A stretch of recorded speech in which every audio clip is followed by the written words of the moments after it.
Merci à tous de votre participation. Bonjour, en ce qui me concerne, moi c'est Hervé Illion. Mon activité, c'est d'intervenir dans la supply chain d'un point de vue opérationnel et d'un point de vue financier. Donc je suis évidemment aussi au cœur de l'actualité sur les problématiques liées à la crise, au financement et puis à la reprise des supply chains. Et donc je suis très heureux aujourd'hui autour de la table de la participation d'une part de Fiona Fauvel, qui est associée fondatrice d'Ilcockpit, de Olivier Novasque, CEO fondateur de SideTrade, Pierre Kiennek, CEO de Genji, Maxime Digue, fondateur de Time, et puis Patrick Mollard, j'espère qu'il va nous rejoindre, CEO de IBAN First. Donc un panel d'entreprises de différentes tailles, à la fois bien établies et plutôt start-up aussi. L'objet de cette table ronde, c'est d'évoquer, dans le cadre de la crise, finalement, les impacts sur le plan financier, et notamment sur le plan des besoins de financement, d'une part, mais aussi de ce que la crise fait émerger en termes de nouveaux leviers en matière de cash. On a eu l'occasion, et on va bien sûr y venir dans le cadre de cette table ronde, on a eu l'occasion dans le cadre de la préparation, d'identifier chacun d'entre vous un certain nombre de leviers aujourd'hui de cash additionnels qui sont, je pense, intéressants à débattre. Et puis, bien entendu, un des aspects aussi que je souhaite évoquer dans le cadre de la table ronde, c'est le numérique, c'est le digital, en quoi la crise aujourd'hui accélère cette transformation numérique. On l'a tous vu à travers l'utilisation des webinars et de toutes les technologies, mais je pense que c'est un aspect qui est aussi très intéressant à partager. Donc, ce que je souhaiterais, je vais vous passer bien sûr la parole. Si vous pouvez présenter rapidement la nature de votre activité et déjà en premier lieu, nous en dire un petit peu plus sur vous-même dans votre activité, quelles ont été les conséquences, ou quelles sont les conséquences déjà de la crise vue à travers le confinement que l'on a tous connu, et bien sûr aussi quelles sont les conséquences que vous avez vues ou que vous voyez pour vos clients ou pour les univers dans lesquels vous évoluez d'un point de vue économique.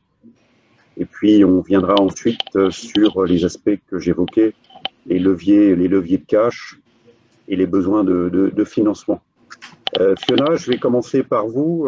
Si vous pouvez nous dire un mot déjà sur votre activité et sur la façon dont vous avez vécu cette première partie de crise, si je puis dire.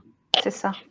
Bonjour à tous, je suis Fiona Fauvel, je suis CEO d'Alterfina, une entreprise qui a déjà 9 ans maintenant. On a développé un produit qui se nomme Dealcockpit et qui est l'unique plateforme 100% française et indépendante qui digitalise, sécurise et fluidifie les transactions d'entreprise. Alors, pour être un peu plus concret, c'est comment on fait c'est le FUSAC, c'est levée de fonds, c'est cession de parts, c'est transmission d'entreprise sur une plateforme où on essaye de tout digitaliser, de tout sécuriser pour permettre justement cette fluidité. Donc on va adresser, on va avoir parmi nos clients aussi bien des startups que PME, ETI et boîtes cotées, dans tout domaine confondu. Voilà, nous, la crise, alors Covid en mars, finalement, a complètement validé notre business model, à savoir une plateforme digitale qui aide les entreprises. C'est vrai qu'on a eu, on a senti un mois de mars qui était en train tout le monde était en train d'ajuster les process et finalement, on a remarqué les clients qui étaient déjà là, qui avaient onboardé un process digital, n'ont pas eu, eux, trop d'impact. Ils ont continué justement à à rester sur cette digitalisation qu'ils avaient en amont bien amorcée. Et par contre, effectivement, tous les prospects, tous ceux qui n'étaient pas encore ont reçu cette vague un peu plus violemment en devant digitaliser assez rapidement leur process. Donc nous, sur notre société, ça a complètement validé notre business model. Les réflexions profondes de prospects, on les a accompagnées parce que justement, on a historiquement un certain nombre de clients qui ont abordé ça, et donc c'était plus facile aussi d'aider ceux qui étaient en pleine réflexion. Quant au business en lui-même, effectivement, on a remarqué beaucoup d'hésitation, un arrêt sur les transmissions, les transactions, en tout cas une période un petit peu transitoire qui demandait à tout le monde de réajuster dans les chiffres, dans la perspective. Donc malgré tout des belles histoires, des startups qui ne trouvaient pas de repreneurs et qui étaient full digital et qui commençaient du coup à être à nouveau visibles. Par contre, plus compliqué pour tout ce qui est retail. Globalement, et on le voit notamment sur les procédures collectives et les redressements judiciaires sur le retail en ce moment. Voilà pour faire court et pour faire une petite état des lieux de notre côté. Merci Fiona. Olivier, vous m'évoquiez quand on a préparé ça l'impact que vous avez vu sur les délais de paiement d'une part, donc c'est intéressant de partager ça avec notre auditoire, et puis bien entendu aussi en ce qui vous concerne, plutôt une forte accélération de votre activité. Donc, je vous laisse la parole, et puis si vous pouvez aussi redire quelques mots sur SideTrade. Oui, bonjour à tous. Merci Hervé. Donc, SideTrade, c'est une plateforme logicielle qui permet aux entreprises d'accélérer la génération de cash flow en gérant au mieux la gestion de leurs créances clients, de leurs factures. Et donc, nous, cette crise, on a essayé de donner le plus d'insight possible à la communauté des décideurs sur l'explosion des retards de paiement. Il ne vous a pas échappé qu'il y a eu plusieurs comités de crise entre le médiateur, la Banque de France, sur une explosion des réclamations auprès de Pierre Pelouzet, qui est le médiateur des entreprises. Mais c'était très difficile pour les différents acteurs d'avoir des chiffres précis sur ça. Donc, on a réagi très vite et en 3 semaines, on a monté le premier baromètre des impayés en France, mais pas uniquement, sur 6 pays européens, utilisant les millions de factures que nous avons dans notre cloud et en analysant le comportement de paiement de plus de 3,7 millions d'entreprises. Donc, on parle de flux assez considérables puisque uniquement pour ce baromètre, on a analysé 56 milliards d'euros de transactions depuis le 1er janvier 2020 jusqu'à la déclaration de la pandémie qui s'est faite le 11 mars, pandémie déclarée par l'OMS. Donc, en fait, ça dit quoi, grosso modo? On avait en moyenne, avant la pandémie, depuis le 1er janvier, à peu près, je vais parler que de la France, autour de 19% de factures impayées à plus de 10 jours après l'échéance. Et ce chiffre a explosé dès le premier baromètre qui a été publié le 13 avril. On a vu ce chiffre monter à 33% pour culminer autour de 38% de factures impayées. Donc, ça veut dire plus du tiers des factures qui ont été émises par les entreprises en France n'étaient pas payées. Donc, un impact massif en matière de trésorerie qu'on évalue autour de 90 à 100 milliards d'euros. Le crédit interentreprise en France, c'est 700 milliards d'euros, grosso modo. Et on a eu une recrudescence d'à peu près 50% par rapport à un taux de 19% avant la pandémie. Donc, grosso modo, un impact à plus de 100 milliards d'euros de trésorerie en moins pour les entreprises qui ont subi ces retards de paiement.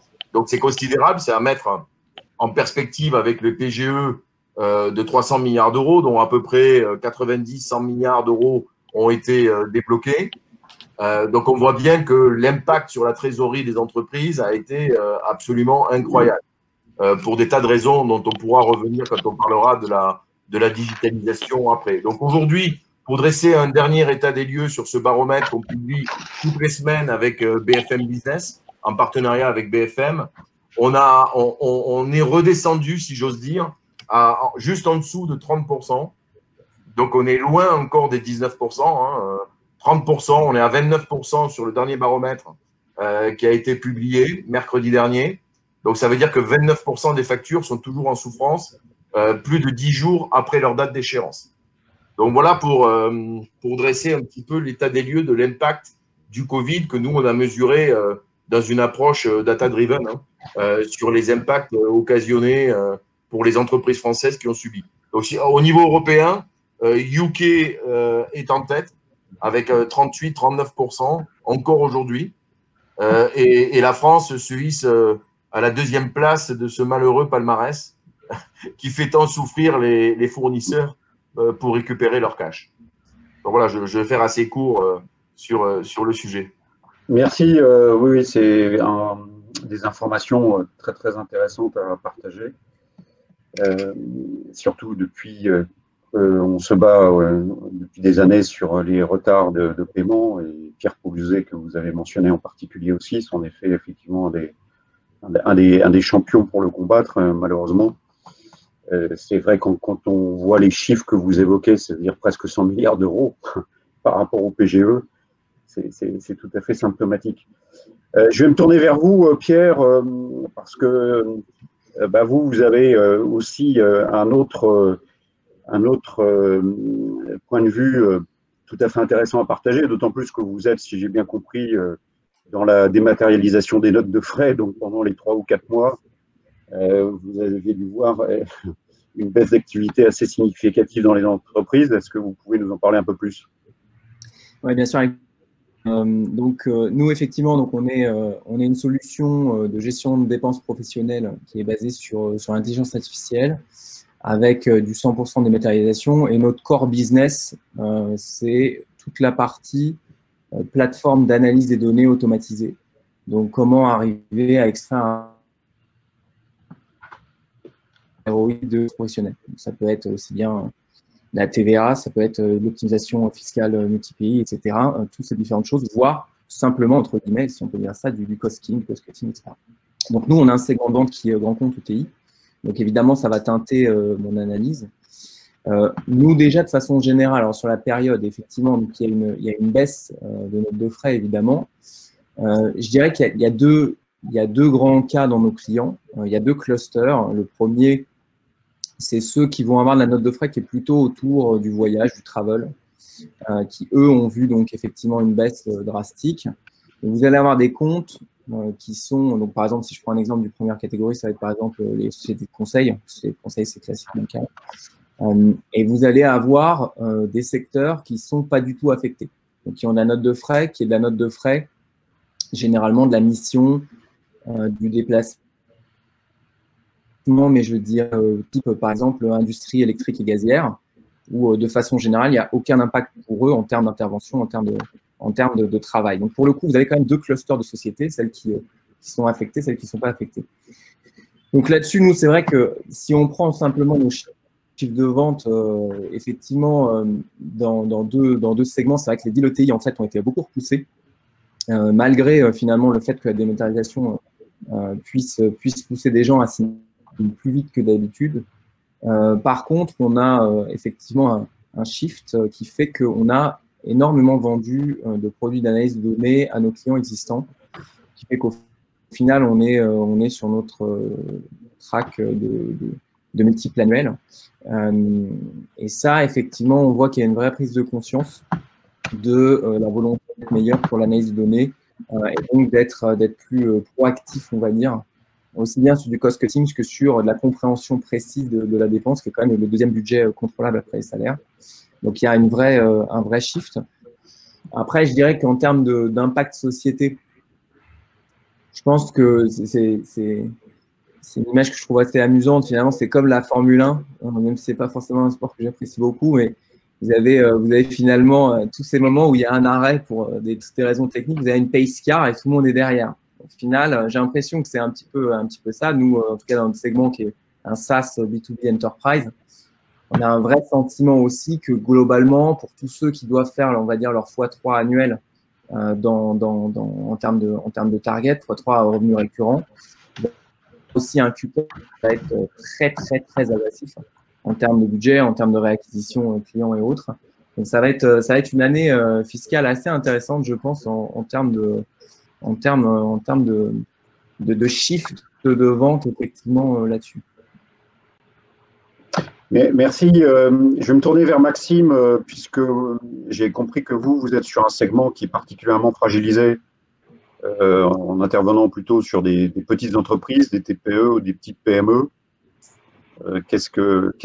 Comment vous voyez ça? Comment vous avez vu ça dans cette période de crise? Alors, bonjour à tous. Alors, effectivement, nous, chez Time, on fait des solutions de pré-comptabilité pour les entrepreneurs en collaboration aussi avec les experts comptables. Donc, je pourrais vous donner un petit peu les deux points de vue où la situation a forcément été vécue de façon assez différente. Côté entrepreneur, quelques chiffres pour illustrer un petit peu le propos. Nous, ce qu'on a constaté à travers nos applications, c'est que globalement, l'émission de factures, donc les factures de vente, ça avait chuté d'environ 40%, donc une baisse évidemment significative. Que le nombre de transactions bancaires avait également drastiquement chuté, il avait globalement diminué de moitié, à quelque chose près sur toute la période du confinement. En revanche, on a eu un usage hebdomadaire de nos outils qui est resté relativement stable, puisqu'il y avait quand même des besoins. Donc, l'utilisation des outils en tant que tel n'a pas forcément changé. Par contre, le volume de données, lui, a été fortement impacté. Effectivement, comme vous le soulignez, Hervé, on s'adresse à des entrepreneurs qui sont bien souvent indépendants, en société, au réel, mais plutôt sur des professions presque sans salariés. Donc des gens qui pourraient paraître très exposés dans l'absolu, et après à y comparer à d'autres industries sans doute moins aussi, c'est-à-dire qu'on avait effectivement on a peu de commerçants, on a peu d'artisans du BTP, on a peu de restaurateurs. Donc évidemment ces industries-là ont été excessivement touchées. Chez nous un petit peu moins, puisqu'on a beaucoup de gens qui travaillent dans le consulting, dans le digital, donc des professions qui n'ont pas été les plus, on va dire, les plus à plaindre sur cette question-là. Ça, c'est le premier pan. Côté expert comptable, alors je préférerais largement leur laisser la parole sur la question. C'est eux qui pourraient s'exprimer le mieux là-dessus. Donc, je vais plutôt vous rapporter d'un point de vue macro ce que nous, on a ressenti quand on discute avec eux. Faut comprendre que la pandémie est tombée, on va dire, dans la pire période, si on peut en avoir une, mais pour les experts comptables, c'est-à-dire en pleine période fiscale, donc en pleine période de production des bilans, donc qui est déjà en temps normal une période très compliquée avec une charge de travail très importante concentrée sur un laps de temps relativement court. Donc déjà à la base une période éprouvante et qui, c'est effectivement largement complexifié de par la nécessité de travailler en distanciel, donc avec toutes les complexités que ça suppose en termes d'organisation, notamment en termes de récupération des pièces clients. Tous les experts comptables ne sont pas forcément équipés pour récupérer les pièces de leurs clients de façon dématérialisée, ou alors de travailler sur la base des flux bancaires sans avoir un recours systématique à la facture. Donc ça a été effectivement double peine, si j'ose dire. Et enfin, le rôle des experts comptables a été crucial, et ils ont vraiment fait un travail remarquable, au même titre que les médecins. On dit souvent que les experts comptables sont les médecins des entreprises, et ça s'est confirmé, et on a eu des sollicitations excessivement fortes dans les cabinets comptables, puisque effectivement les clients se sont retrouvés beaucoup dans des situations périlleuses, avec des lois nouvelles, on va dire des nouvelles règles du jeu, donc des FAQ proposées par le gouvernement excessivement changeantes, très denses, qui se sont complexifiées, les services qui s'occupent des établissements, des bulletins de paie, donc toute la partie sociale a été extrêmement impacté également. Et puis, il a fallu produire, pour débloquer les PGE, des choses comme ça, des prévisionnels. Donc, tout ça en même temps que le pic d'activité annuel. Donc, une crise qui a été très forte et dont on a encore les stigmates aujourd'hui dans les cabinets comptables. Voilà, donc période effectivement très compliquée dans l'absolu. Voilà. Après, on constate aussi que ça a aussi accéléré le besoin de recours à une digitalisation pour ne plus subir ça à l'avenir, ou en tout cas transformer ce qui a été de l'ordre du quick win pour se dépanner en action plus concrète, plus structurée. Et on commence à rentrer doucement dans cette phase-là. Merci. Pour terminer cette première partie, si je puis dire, Patrick, est-ce que vous pouvez nous dire un mot sur votre activité, puis comment vous vivez, vous avez vécu cette crise, ainsi que vis-à-vis de vos clients? Bien sûr. Bonjour à tous. Oui, donc nous, chez IBAN First, on est spécialisé donc on développe une plateforme en ligne qui s'adresse plus particulièrement aux petites et moyennes entreprises pour leur permettre d'optimiser leur flux de paiements internationaux. Et donc, on est plutôt bien positionné pour en effet sentir la crise et qui est affecté et qui l'est moins. Cette crise nous a impacté au travers de nos clients, évidemment, mais on a pu constater quand même qu'il y avait une vraie résilience dans notre business model, parce qu'encore une fois, les paiements restent un besoin essentiel pour nos clients. Et par ailleurs, la volatilité qu'il y a eu dans les marchés a entraîné aussi de la demande côté client pour des produits de couverture qui sont aussi des solutions qu'on propose à nos clients. Donc, comme il a été dit par les autres personnes du panel, on a vu différentes réactions en fonction des industries, différents impacts en fonction des industries. Donc, des industries plus particulièrement affectées comme le tourisme. On a beaucoup de clients, agences de voyage, hôtellerie et autres, qui, elles, ont particulièrement souffert, et d'autres qui ont su tirer un peu leur épingle du jeu en se reconvertissant ou en allant chercher des relais de croissance et qui ont supporté, nous, indirectement notre activité. Et donc là, je pense plus particulièrement à tout ce qui est médical, medtech et la tech en général. D'ailleurs, les outils dont on se sert aujourd'hui et les fournisseurs de ce genre de services ont vu leur activité et la demande pour leurs services augmenter pendant cette crise. Donc voilà, nous, on a plus particulièrement chez IBAN First, comme il a été dit aussi tout à l'heure, l'idée de la PayScar, c'est aussi ce qu'on a essayé de mettre en place chez nous, en essayant de profiter de cette période pour ajuster aussi notre base de coûts, pour encaisser ces impacts sur notre activité, qui encore une fois sont restés relativement limités au vu du besoin naturel que nos clients ont pour le paiement. Merci déjà de ce premier tour d'horizon. Donc, je voudrais maintenant qu'on aborde le plus concrètement possible les questions à la fois des leviers et puis de l'impact du digital, sachant que, vous l'avez dit, je le partage aussi, bien sûr, dans ces aspects d'assurer la résilience au choc et à la reprise. Il y a du court terme. Le court terme, c'est les aspects de trouver immédiatement du cash additionnel, c'est des actions de cost-cutting, comme il y en a dans toutes les crises.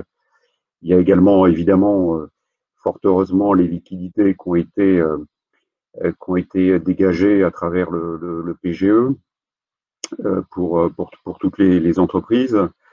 Et puis, il y a le moyen terme, c'est-à-dire les évolutions plus structurantes du business model. Donc, j'aimerais bien avoir votre avis un peu sur comment vous voyez à la fois les actions et les leviers court terme d'un côté. Qu'est-ce qui relève plutôt pour vous d'évolution plus moyen terme en matière de business model, et surtout par rapport à ça, le rôle aujourd'hui et l'accélération qu'on peut voir dans différents domaines en matière de transition numérique. Je vais me tourner vers vous, Fiona, parce que travaillant moi dans la supply chain, évidemment, je suis au cœur des problématiques qu'on évoque depuis quelque temps dans les médias, y compris hier chez Airbus, en matière de structuration, de consolidation de filières. Dans votre activité, comment comment vous voyez les choses, puisque vous êtes aussi un acteur qui par votre business, voit pas mal d'opérations de M&A et autres. Donc, comment vous voyez les choses, Fiona? Disons qu'il y a une vraie, c'est ce que disait Patrick à l'instant, il y a un vrai, les legal tech, les fintech, celles qui étaient présentes et qui étaient résilientes, peuvent complètement aider et venir en soutien à tout ce qui est en train de se passer en ce moment, ce dont on fait partie.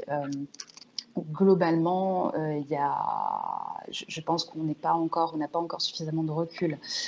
C'est-à-dire que l'annonce d'Airbus hier ou les grandes enseignes type Célio dans différents, voilà, dans le retail, on n'a pas encore suffisamment de recul pour avoir l'impact.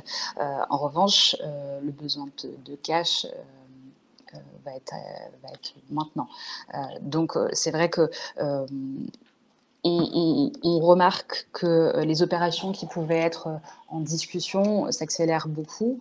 Les acteurs se manifestent. Alors, du côté investisseur, on est plus prudent, mais pas moins engagé. C'est-à-dire qu'il y a encore des vraies opportunités et il y a encore des vrais investisseurs qui sont là et qui soutiennent. Mais évidemment, avec, je dirais, un petit peu plus alors, ils étaient déjà très regardants sur les investissements, mais avec peut-être d'autres considérations. Je pense que ça a levé aussi des peurs ou en tout cas des réticences sur peut-être des modèles de crise qu'on n'avait pas encore vécu et évoqués jusque-là. La transition numérique, ça va faire aussi partie des assets d'une entreprise. Est-ce qu'elle a abordé ou pas sa transition numérique? Maintenant, ça va être un vrai sujet de valorisation indirecte. Donc, c'est pour ça que les métiers du chiffre, finalement, qu'on représente aujourd'hui là dans ce panel, qui réinventent des façons de fonctionner pour les startups, pour les PME, pour les ETI, mais aussi pour les plus grands modèles. Je pense qu'on va être aussi en relais et devoir être à l'écoute de ces entreprises qui ont besoin d'assurer la transition numérique, sans quoi je pense que la deuxième vague, et là c'est plutôt du côté finance d'entreprise, peut être un peu plus violente. Mais merci. Olivier, vous m'évoquiez le fait, on a partagé tout à l'heure l'impact sur tout à fait regrettable sur les délais de paiement, mais vous m'évoquiez en effet le fait que, compte tenu de votre activité, vous êtes au cœur de la data, et évidemment de la data sur toutes les transactions de factures et autres, et que vous voyez une accélération aujourd'hui dans l'exploitation de cette data pour aller plus loin et pour se reposer des questions, ne serait-ce que sur l'assurance crédit haute. Est-ce que vous pouvez nous en dire un petit peu plus justement sur le regard que vous avez aujourd'hui sur cette transition numérique et les nouveaux leviers, les impacts sur les business models tels que vous le percevez? Oui, mais ça, je parlerai de l'intelligence artificielle, évidemment, qui est au cœur de notre plateforme, mais sans aller jusque-là, si on reste un peu plus basique, qu'est-ce qu'on a vu à partir du 11 mars et du confinement autour du 15? C'est qu'il y a pas mal d'entreprises qui n'étaient absolument pas organisées avec leur logiciel installé chez eux on-prem pour relancer leur compte client. Ils ne savaient pas s'ils devaient mettre les gens au chômage partiel. Certains ont continué à essayer de relancer, mais bon, ils n'avaient pas accès aux outils comptables de leur entreprise. Quand ils appelaient, ils n'arrivaient pas à joindre leurs débiteurs. Leurs débiteurs ne recevaient même pas les factures puisqu'ils étaient confinés chez eux, donc personne n'allait forcément ramasser le courrier et les factures. Pareil, lorsque les chèques arrivaient, enfin bon, ça a été pour les entreprises qui étaient très peu digitalisées sur ce processus clé, hein, sur l'order to cash, ça a mis en exergue que pas mal d'entreprises n'étaient absolument pas préparées étaient très loin de la digitalisation et encore plus loin de ce que peut apporter l'intelligence artificielle et la data. Donc, nous, on a vu ça arriver comme une tornade pour les entreprises. On a même sorti une offre gratuite pour les PME pour leur permettre de digitaliser, de travailler en remote, hein, avec une plateforme évidemment accessible avec un simple navigateur connecté à l'ERP, ce qui a permis à pas mal d'entreprises et des PME qui ont bénéficié de notre offre Cash Control de pouvoir continuer à relancer et à mettre leur poste client sous contrôle, d'où le nom d'ailleurs. Et on a vu pas mal de grands groupes, dont 2 groupes du CAC 40 notamment, qui ont rejoint la communauté des clients SideTrade sur ce trimestre, qui ont annulé la plupart de leurs projets. Bien évidemment, c'était des projets sur lesquels on travaillait depuis de nombreux mois et qui ont gardé les projets autour du cash comme étant des projets prioritaires qu'il fallait surtout pas supprimer dans la cohorte des réductions de coûts. Et ce qui fait que, je peux citer les 2 exemples, hein, Air Liquide et Veolia ont décidé de mettre à peu près dans le même montant pour chacun, 2,5 milliards pour un et 2 milliards pour l'autre, de leur poste client sous contrôle et de digitaliser tout ça à l'échelle européenne. Donc, en clair, je pense qu'il y a la vraie prise de conscience qui a été aussi également diffusée à travers ce tracker dont je vous ai parlé tout à l'heure, à accélérer le fait que les directions financières se sont dit on ne peut pas partir à la bataille du cash avec des pistolets en plastique. Donc, il faut vraiment qu'on ait des outils professionnels pour travailler sur la gestion du BFR et notamment la gestion du BFR client. Je crois qu'aujourd'hui, c'est plus un nice to have, c'est un must have. Et il est indispensable pour toutes les directions financières de s'armer parce qu'on n'est qu'au tout début. La crise sanitaire, on pense qu'elle est peut-être, je dis bien peut-être derrière nous, si on n'a pas de deuxième vague. Mais par contre, la crise économique, elle est devant nous. On a déjà vu pas mal de dépôts de bilan dans le monde du retail, mais pas que. Mais il est évident que d'ici la rentrée, le mois de septembre étant généralement le mois le plus fort en matière de sinistralité d'entreprise, puisqu'au mois d'août, tout le monde part à la plage et personne ne paye les entreprises, si j'ose dire. Il est évident qu'on va assister à une explosion des dépôts de bilan sur le mois de septembre-octobre. Et les PGE étant consommés pour ceux qui ont eu des PGE, ça va être très, très, très compliqué. Donc, le résultat de tout ça, c'est que tout le monde ne sera pas payé. Il n'y aura pas des paiements pour tout le monde parce on a en moyenne 50 000 entreprises en France qui déposent le bilan, entre 50 et 60 000. Quand on discute avec des assureurs crédits aujourd'hui, ils vous expliquent que ce chiffre-là, on va certainement l'exploser grandement sur 2020. Donc, la guerre du cash, si j'ose dire, elle ne fait que démarrer, en fait. Elle ne fait que démarrer et ce n'est que le début d'une approche qui doit obligatoirement passer par le digital pour répondre à votre question. En ce qui concerne l'IA, bien évidemment, il n'y a pas d'IA sans data. Donc, on sait tous que certaines startups qui vous expliquent qu'ils font de l'intelligence artificielle avec très peu de données, ça ne fonctionne pas. Ça fonctionne peut-être pour certaines VC pour dire qu'on fait de l'IA quand on n'en fait pas. Mais pour faire de l'IA, et les GAFA nous le montrent tous les jours, il faut des millions, des centaines de millions et des téraoctets de données pour pouvoir faire tourner des algorithmes qui produisent réellement de la valeur au quotidien. Donc, je pense que les entreprises ont compris que leurs seules données à elles ne suffiraient pas, par exemple, dans le cas qui nous occupe, pour observer les différentes variations dans le comportement de paiement d'une entreprise. On ne peut pas se contenter de ses propres factures et de sa propre relation avec un débiteur, avec un client, pour expliquer les comportements de paiement et les changements. On a besoin d'avoir une intelligence collective sur le sujet et pour ça, il faut brasser des centaines de millions de factures et d'expériences de paiement pour être capable d'apporter un éclairage qui n'est pas toujours évident pour des assureurs crédits, par exemple, parce qu'ils analysent souvent les sociétés sur des données bilancielles du passé, surtout quand on a affaire à une crise inouïe comme on vit à l'heure actuelle. Il faut avoir des tendances presque au jour le jour ou au moins à la semaine pour pouvoir observer des changements de comportement absolument disruptifs. Il y a des entreprises qui payaient correctement. On le voit par exemple dans le secteur du détail, du commerce de détail, bien évidemment. c'était un secteur qui payait quasiment le mieux avant la pandémie. Aujourd'hui, ce n'est pas le plus mauvais secteur, mais la variation est de plus de 100%. 100% de croissance des impayés quand vous travaillez avec des entreprises du secteur du commerce de détail. C'est pareil dans l'industrie. L'industrie est un secteur, quand vous travaillez dans le secteur industriel, la plupart des clients payaient, grosso modo, on avait 12 à 13% de factures impayées avant la pandémie. Donc, plutôt un bon élève lorsque vous avez des clients dans ce secteur-là, ce chiffre-là a doublé. Donc, même si on reste à 25%, c'est-à-dire en dessous de la moyenne nationale, donc ça reste quand même un secteur qui paye toujours bien, mais il n'en reste pas moins que les délais ont doublé. Donc, on a besoin d'avoir une donnée aujourd'hui qui soit beaucoup plus actualisée, quasi au jour le jour, pour pouvoir prendre des décisions dans un environnement qui est plus incertain que jamais, si j'ose dire.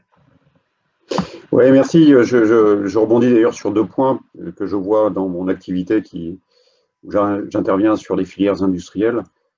D'une part, c'est évident, vous avez raison de souligner que la bataille du cash ne fait que commencer. Le PGE a immédiatement apporté un soulagement, mais temporaire.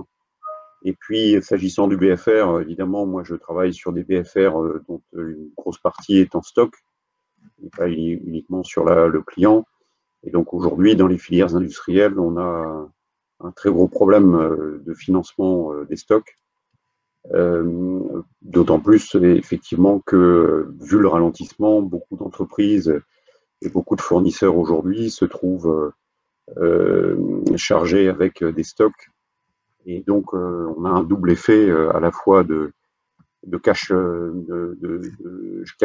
squeeze et en même temps de BFR qui s'est immobilisé. C'est les stocks qui ne circulent plus, ce qui rajoute aussi à la problématique de fond. Et je vais me tourner vers vous aussi, Pierre, parce que on l'évoquait à l'instant, Olivier évoquait à l'instant le fait qu'il y a eu une prise de conscience sur finalement des process, on évoquait l'order to cash, qui n'étaient pas sous contrôle ou beaucoup moins que les entreprises pensaient l'être, que ce soit des petites ou grandes entreprises.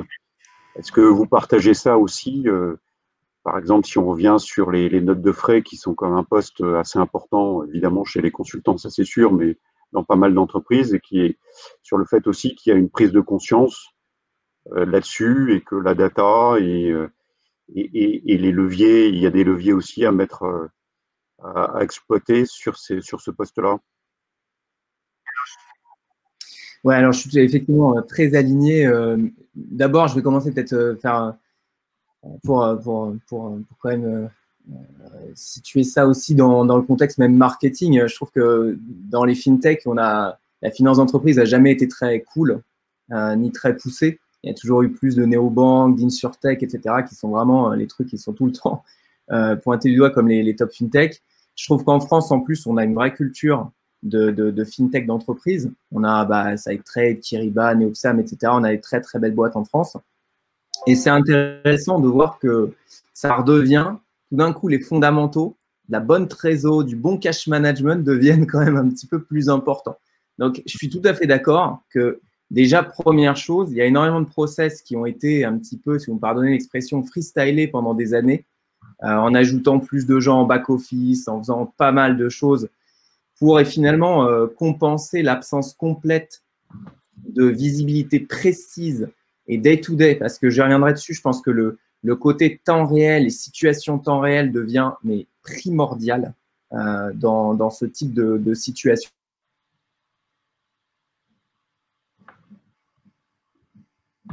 Ah, on ne vous entend plus là.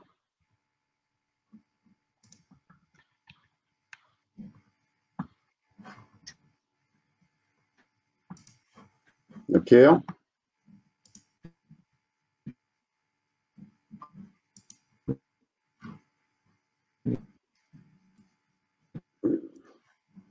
Pierre, on ne vous entend plus. Vous l'entendez, non? Non, on n'entend plus non plus. Je ne sais pas ce qui s'est passé. Je vais lui envoyer un message. Son écran a l'air gelé là, donc je pense que c'est… Bon, bah, je lui demanderai de continuer quand on le reverra. Maxime, là, dans votre segment client, qui sont plutôt des TPE, voire des entrepreneurs, évidemment, on est moins là sur des problématiques immédiatement de data et encore moins de IA. Comment vous voyez les choses aujourd'hui sur justement cette bataille du cash et sur aujourd'hui les leviers et la façon dont vos clients, en tout cas, vous les voyez pouvoir résister à cette crise qui, effectivement, ne fait que commencer, ouais. Oui, effectivement, il n'y a pas de doute sur le fait que la crise sanitaire, elle est à peu près sous contrôle. La crise économique, elle fait que commencer, elle va s'amplifier. C'est dommage que Pierre ait été coupé, parce que je souscrivais beaucoup à ce qu'il disait sur la temporalité, sur le besoin d'instantanéité et d'avoir beaucoup de fraîcheur sur les données. Et également, je souscrivais complètement à ce que disait Olivier, sur l'apport que peut avoir l'IA, pas tellement au final nous côté entrepreneur, mais sur les experts comptables, sur leur capacité à gérer de la data de façon industrielle, de façon prédictive et de façon, je dirais, réellement moderne. Nos entrepreneurs, aussi petits soient-ils, et malgré le fait que beaucoup fonctionnent sur des contrats récurrents, se trouvent bien souvent maltraités, on va dire, par les donneurs d'ordre, puisque voilà, quand un freelance travaille avec une boîte du CAC 40, évidemment, il ne pèse pas très lourd et il est plutôt réglé, on va dire, en dernier lieu. Donc, il est important d'avoir les bons outils pour suivre ça. Et l'époque où je pouvais faire mes factures sur papier ou sur Excel, elle semble intenable dans le temps. Les gens ont besoin d'outils plus robustes et malgré tout extrêmement simples, fluides, et très bien intégrés avec leur quotidien et avec les différents intervenants qui peuvent les accompagner. Et c'est là où je pense effectivement aux experts comptables. Après, pour rebondir également sur ce que soulignait Olivier sur les défaillances d'entreprises qui vont être nombreuses, nous on l'a aussi, on commence à le ressentir, c'est que c'est une lame de fond qui, à mon avis, n'est pas prête de s'arrêter. On pense qu'il y aura une accélération assez forte du self-employment et que l'entrepreneuriat peut être aussi, et plus que jamais, un relais de croissance fort au niveau national comme une solution individuelle. Et on pense que pour beaucoup, en tout cas, moi, je ne serais pas surpris de recevoir des salariés d'Airbus dans les semaines à venir qui vont créer leur boîte parce qu'ils ont un tas de compétences, ils ont des réseaux, etc. Et que créer sa boîte peut être une excellente opportunité de rebond. Et ça, c'est quelque chose sur lequel on sera du coup évidemment ravis de pouvoir les accompagner et de leur donner les bons outils et leur donner de la sérénité dans ce nouveau projet. Merci. Pierre, vous êtes à nouveau avec nous, je crois. Ouais, exactement. Désolé, ça marche toute la matinée. Il faut que je parle pour que ça marche plus. Alors, vous avez été coupé un petit peu au milieu de votre. Ouais, je vais faire rapide. Donc, effectivement, les deux points que soulève Olivier. Donc, la première, c'est vous donnez, Hervé, c'est la transformation digitale. Je pense qu'effectivement, aujourd'hui, notamment dans le secteur de la note de frais, ça n'a plus de sens de forcer les gens à graffer des justifs et surtout à les faire revenir au siège social ou en agence pour déposer des pièces.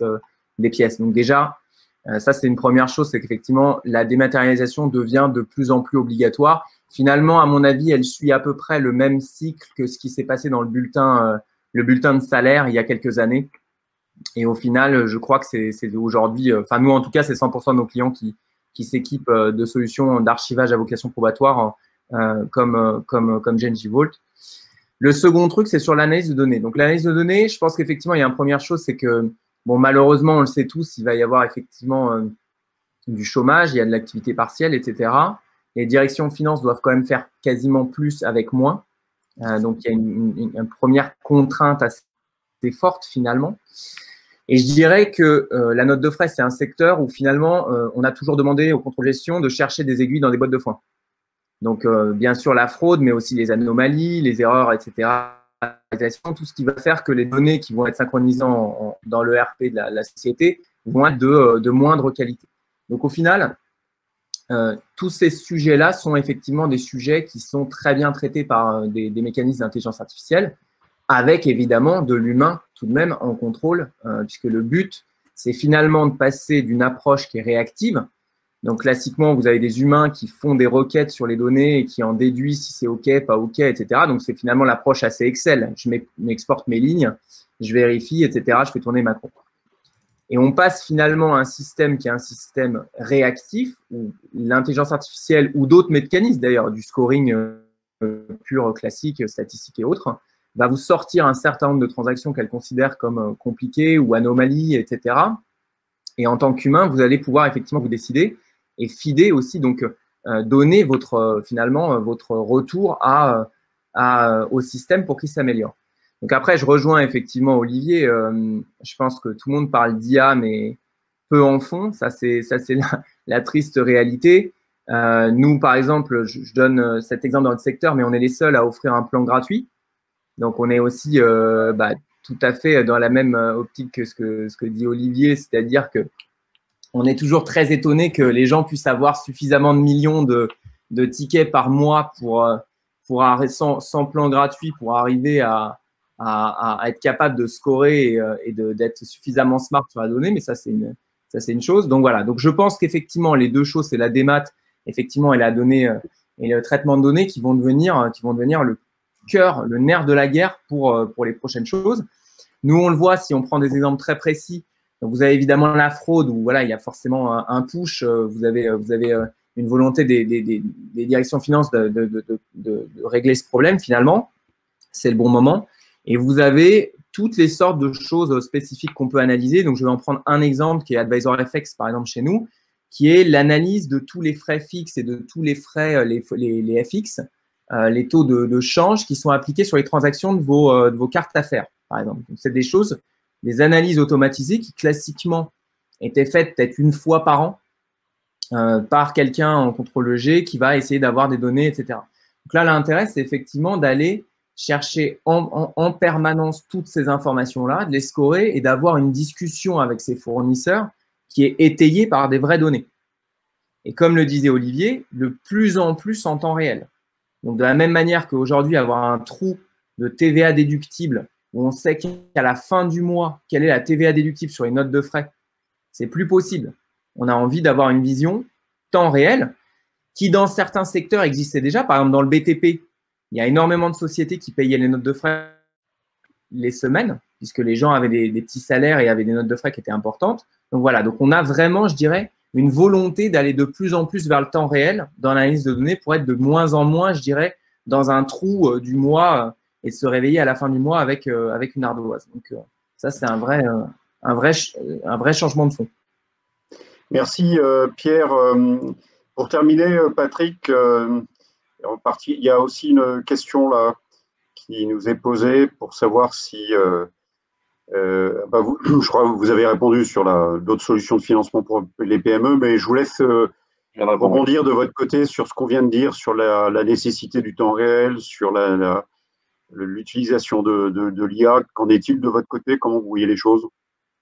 Nous, l'IA et tout ce qui est exploitation des données, chez nous, ça passe notamment par des évolutions réglementaires qui sont intéressantes pour nous. On s'inscrit dans le cadre de la PSD2. Et dans ce cadre-là, nous, on est licencié comme, on a la licence AISP et PISP, qui à court terme, normalement, si les banques jouent le jeu, devrait nous permettre d'accéder à énormément d'informations sur nos clients qui l'acceptent, sur leur compte en banque dans leurs différents établissements. Et c'est vrai que ça peut nous permettre à la fois de mieux servir nos clients quant à leurs attentes sur les paiements internationaux, mais aussi sur les nouveaux produits, comme je l'évoquais dans ma réponse à l'instant, sur des solutions de financement où évidemment, le plus on est capable d'avoir d'informations sur nos clients, le plus on est à même de leur proposer des solutions et de savoir si nous, on est capable en fait de les aider. Donc ça, c'est évidemment intéressant. Je rebondissais aussi sur la problématique et de l'importance du cash aujourd'hui. C'est vrai que ça, c'est une tendance qu'on a vue qui se dégage très clairement aussi lors de cette crise et dont on avait discuté, je crois, dans la préparation de cette table ronde avec Pierre notamment, mais on voit qu'il y a un accent qui est mis par l'ensemble des sociétés sur le contrôle de leurs coûts. Et c'est vrai que dans ce cadre-là, les solutions tech, et dans notre cas fintech, qui permettent d'accéder à des solutions et des services à distance qui sont faciles d'utilisation, rapides et qui permettent d'optimiser les coûts, sont pour moi quelque chose des solutions qui vont avoir clairement le vent en poupe dans les semaines qui viennent. Oui, merci. Je voulais compléter puisqu'on me pose la question sur ce que je disais tout à l'heure sur les stocks. Donc, comme je l'ai dit, mon terrain de jeu, c'est les filières industrielles. Évidemment, on est donc très sensible dans la supply chain à l'aspect BFR par définition et au-delà de l'aspect qu'on évoque qui est très important, évidemment, des créances clients et du crédit interentreprise dont Olivier a rappelé à juste titre les montants. Il y a évidemment aussi la partie stock. Et aujourd'hui, la partie stock, c'est aussi une question de fond, comme je l'évoquais tout à l'heure. En ce qui nous concerne, la façon dont on traite aujourd'hui le financement, et c'est pour ça que je rebondis aussi sur ce qui vient d'être dit, c'est que d'une part, on a développé nos propres modèles de scoring, donc on l'appelle nous inventory control, pour pouvoir dimensionner et savoir à tout moment par rapport à un fournisseur, par rapport à un industriel, si il sait bien gérer ses stocks et si c'est des bons stocks. Évidemment, ça nécessite pour le faire d'avoir une expertise à la fois pointue dans la supply chain, mais également là aussi de collecter beaucoup de data qui viennent des ERP pour comprendre la qualité de gestion des stocks. Et de l'autre côté, à partir de ce scoring qui nous permet d'évaluer des risques, donc c'est des scorings qui vont bien au-delà des aspects risque-crédit au sens financier classique du terme. On a des fonds de dette qui se sont spécialisés dans le financement du bas de bilan et qui ont bien compris qu'il y avait aujourd'hui des opportunités pour intervenir sur les financements de stock. Donc, c'est moins des financements bancaires classiques par rapport à la question qui est posée sur du gage que des aspects de financement via des fonds de dette et via des structures de déconsolidation. Merci pour vos différentes interventions. Je crois qu'on a eu la chance de pouvoir balayer finalement aussi bien des aspects qui concernent les problématiques de résilience pour des grandes entreprises que pour des TPE et pour des PME. On a aussi finalement pu balayer beaucoup de dimensions complémentaires sur ces aspects d'order to cash, sur ces aspects de notes de frais, sur ces aspects de plateformes de digitalisation, de M&A. Ce qu'on peut retenir, en tout cas, je pense, c'est deux choses.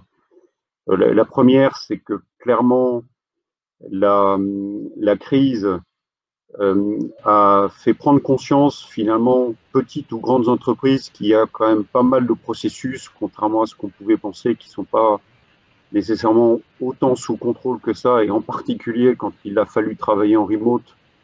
C'est ce que, Olivier, vous évoquiez, finalement, une désorganisation qui s'est révélée au grand jour et qui aussi accélère, bien entendu, la mise en place aujourd'hui de ces plateformes et de ces technologies, que ce soit de la désintermédiation, que ce soit de l'automatisation, que ce soit mieux exploiter les datas pour apporter une visibilité, comme on l'a évoqué, temps réel. Et donc ça, je crois que c'est effectivement un mouvement qui est amorcé et qui s'accélère. Et puis, le deuxième constat qu'on peut faire aussi, c'est vrai, c'est qu'on est quand même qu'au début, j'aime bien ce terme un peu de bataille du cash. C'est vrai que malheureusement, on peut craindre que la crise économique soit plutôt pour le moment devant nous après la crise sanitaire. et que par rapport à ça, ça va probablement aussi accélérer la transformation d'un certain nombre de business models et là aussi, par conséquent, la transition numérique. Merci, merci à tous les intervenants. Merci également aux auditeurs. Et puis, si vous souhaitez poursuivre avec l'un d'entre eux, n'hésitez pas. Je pense que vous avez sur le site toutes les coordonnées. À bientôt et bonne fin de journée. Merci beaucoup. Merci à tous. Au revoir. Au revoir. Au revoir. Au revoir à tous. Merci.